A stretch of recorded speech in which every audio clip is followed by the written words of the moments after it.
this edition of Freedom Journal Iraq, we look at progress in the future of Iraq's oil energy and how Iraqi security forces hit the road in some new armor. Don't miss these stories and more on today's FJI.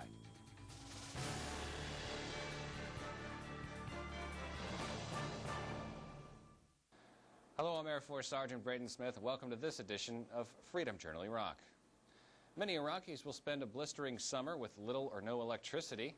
The Army Corps of Engineers and government of Iraq are working to solve the problem by refurbishing power plants and installing new ones throughout the country. Petty Officer Patrick Dilley tells us about the next power plant to come online. Just outside Baghdad, the Musaib gas turbine project is one of the newest facilities to add critical megawatts to Iraq's power grid. We have a refinery that's coming up online and also the power plants that you see behind me. The refinery itself will be capable of producing over 40,000 barrels a day, and then the power plant would bring online approximately 400 megawatts of electricity, which is enough to power 36,000 homes. It's a significant amount of power, considering the original condition of the site. At one point, the government of Iraq had all but abandoned construction of this plant. But now, with the assistance of the Army Corps of Engineers, it's nearly ready for full operation. The Corps of Engineers contracts with a U.S. company to provide plant oversight and training through September. One unit is run exclusively by Iraqi technicians, while the remaining units are still in transition. All of the generated power is targeted at the local population. This power plant feeds directly into the whole national electricity grid that supplies Iraq with the power. The generators were in place prior to the Corps of Engineers' arrival in 2004, but weren't functioning for a number of reasons. The most obstacles we face inside the power plant is the unavailable material in this time inside Iraq. Usually most of those materials are imported. In addition to the shortage of materials and skilled labor to install them, the facility lacked a fuel source. The refinery was a critical element for the Army Corps of Engineers working on the project. Diesel fuel in Iraq is not easy to get. Crude oil, on the other hand, is comparatively easy to obtain. Crude oil is piped or trucked in and made into diesel at the new topping plant, the first of its kind in Iraq in 20 years. The Musaib generators use a portion, and the rest is exported to other gas turbine power plants. There are distinct advantages to the modular design of power generation facilities like this one. Assuming that we can get a hold of the gas turbine engines and the generators and all the connecting equipment that it takes to set one of these up, they're comparatively quick. But at nearly $50 million apiece, they're extremely expensive in relation to their output. 300 meters from the gas turbine plant is an older thermal generation plant that burns crude oil and can still put out 10 times as much power. Just a quantum leap above the gas turbine system. They're cheaper to operate because you're building more megawatts out of probably less fuel.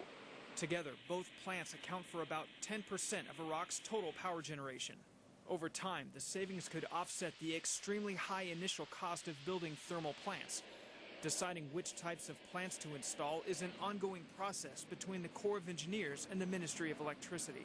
There's still a tremendous amount of work that needs to be done in order to have an electrical grid similar to the one that we have in the United States. The U.S. has already invested $2.5 billion helping Iraq accomplish this goal.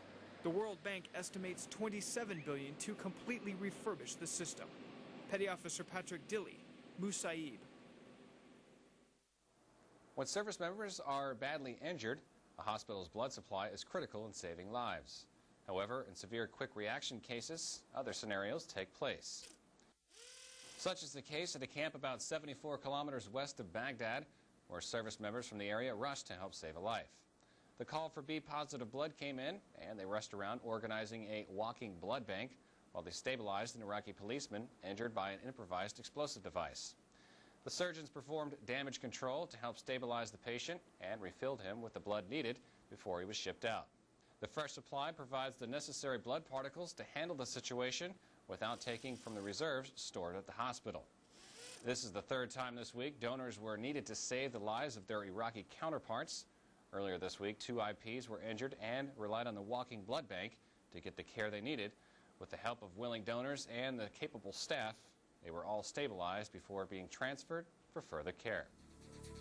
Coming up, Iraqi forces get more protection for the road. Here's your raid report. Coalition forces destroyed an al-Qaeda in Iraq safe haven when they seized money, destroyed weapons, and detained 9 suspected terrorists during operations in the Tigris River Valley. Iraqi National Police, Sons of Iraq, and U.S. soldiers seized weapons and munitions in Baghdad. The weapons included hand grenades, artillery shells, tracer rounds, and armor-piercing ammunition. Iraqi National Police seized nearly 200 weapons during search operations in the new Baghdad district of eastern Baghdad. The weapons included AK-47 rifles, an MP5 submachine gun, an RPK machine gun, and pistols. Coalition forces engaged a terrorist propaganda network in Baghdad, killing 2 terrorists and detaining 15 suspects while targeting al-Qaeda in Iraq associates around the country. And that's your raid report. I'm Petty Officer Nathan Gomez.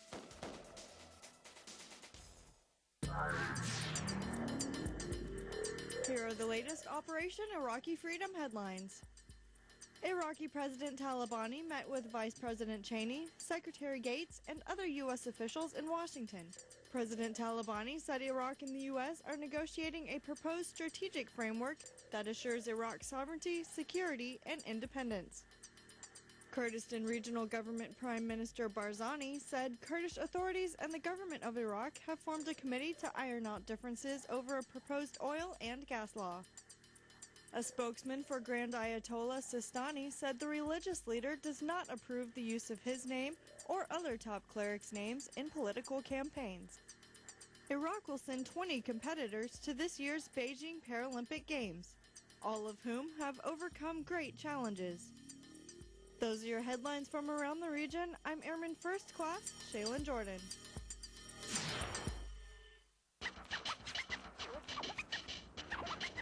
We are at war, and risks lurk around every corner.